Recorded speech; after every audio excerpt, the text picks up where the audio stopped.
स्वागत है आपका हमारे YouTube channel education with SRK पर। आज हम पढ़ने वाले हैं क्लास 9th RBSC में चैप्टर फर्स्ट साइंस में हमारे आसपास के पदार्थ। पदार्थ क्या होती है? हमारे आसपास जो भी हम वस्तुएं देखती है वो सब पदार्थ है। जैसे ये मार्कर, ये बोर्ड, ये दीवार, चाहे खाने पीने की वस्तु हो, जानवर, ये सब बाद में उनको निर्जीव और सजीव में बांटा गया है, लेकिन पहले तो ये सारी चीजें पदार्थ है। तो आज हम उन्हीं के बारे में पढ़ने जा रहे हैं कि पदार्थ होते क्या है। यहाँ मैंने नोट्स बनाए हैं, इंपॉर्टेंट पॉइंट्स लिखे हैं, आइए हम देखते हैं।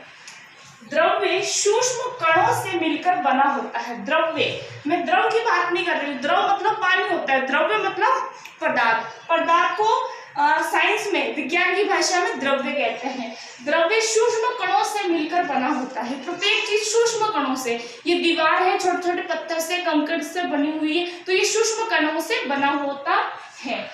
हमारे आसपास द्रव्य तीन अवस्थाओं में विद्यमान होता है, ठोस, द्रव, गैस। मतलब हमारे वातावरण में द्रव्य तीन अवस्थाओं में होता है, ठोस, द्रव, गैस। वैसे हम देखते हैं ठोस में ये दीवार है, ठीक है। वैसे पानी में यहाँ पर तीन अवस्था होती है, ठोस में बर्फ, द्रव में पानी और तीसरा है गैस में जलवाष्प। तो हमारे आसपास पदार्थ तीन अवस्थाओं में विद्यमान होते हैं, ठोस, द्रव और गैस। आगे हम देखते हैं ठोस के कण। यहाँ ये ठोस की विशेषता बता रहे हैं, ठोस होता कैसा है। तो ठोस के कणों में आकर्षण बल सबसे अधिक, ठोस के कणों में जो आकर्षण बल होता है सबसे अधिक, इसलिए वो कठोर होता है ठोस। क्योंकि ठोस के जो कण है वो बहुत पास पास होते हैं, ठोस के कण बहुत पास पास होते हैं, क्योंकि इनमें आकर्षण बल बहुत ज्यादा होता है। ये क्या है अपना ठोस। ठोस के कणों में आकर्षण बल बहुत ज्यादा होता है। स्टूडेंट आगे देखिए, गैस के कणों में सबसे कम।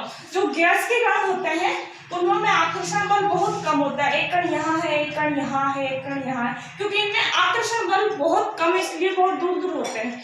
और द्रव के कणों में इन दोनों के मध्यवर्ती होता है। जो द्रव के कण होते हैं वो ना तो ज्यादा पास पास होते हैं ना दूर दूर होते हैं, दोनों के मध्यवर्ती होते हैं, यानी कि सब में इक्वल दूरी होती है द्रव के कणों में। ये हमने देखा ठोस, द्रव, गैस। ठोस के कण बहुत पास पास होते हैं, गैस के कण बहुत दूर दूर होते हैं और द्रव के कण दोनों के मध्यवर्ती होते हैं। इसके बाद में हम देखते हैं थर्ड पॉइंट, ठोस के कणों में ठोसों को निहित करने वाले कणों के बीच का रिक्त स्थान और गतिज ऊर्जा न्यूनतम गैसों के लिए यह अधिकतम, किंतु द्रवों के लिए यह मध्यवर्ती होती है।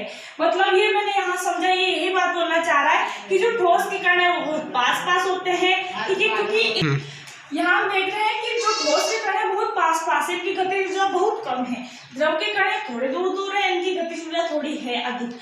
लेकिन जो गैस है उनकी गतिज ऊर्जा बहुत ज्यादा है, इसलिए बहुत ज्यादा दूर होते हैं, ठीक है।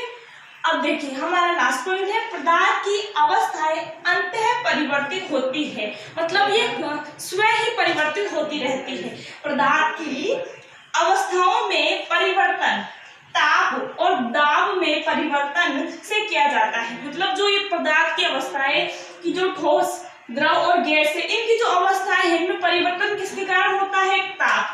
ताप और दाब के कारण होता है। जैसे जैसे हम ताप लगाते हैं, बर्फ को हम गर्म करेंगे तो द्रव में बदल गया, और द्रव को हम अगर और गर्म करेंगे और ज्यादा ताप लगाएंगे उसमें तो वो गैस में परिवर्तित होगा। ये तो हुआ ताप के कारण। अब दाब के कारण गैसों के कणों को हम संपीड़ित करेंगे, उसमें दाब लगाएंगे तो वो द्रव में परिवर्तित होगी, ठीक है। लेकिन ये तो इसमें तो काम कर रहा है ये दाब बड़ा, लेकिन अगर हम द्रव के कणों को और दाब लगाएंगे तो ठोस में नहीं परिवर्तित हो सकते, क्योंकि उनका संपीड़न कम है, उनकी गतिज ऊर्जा कम है।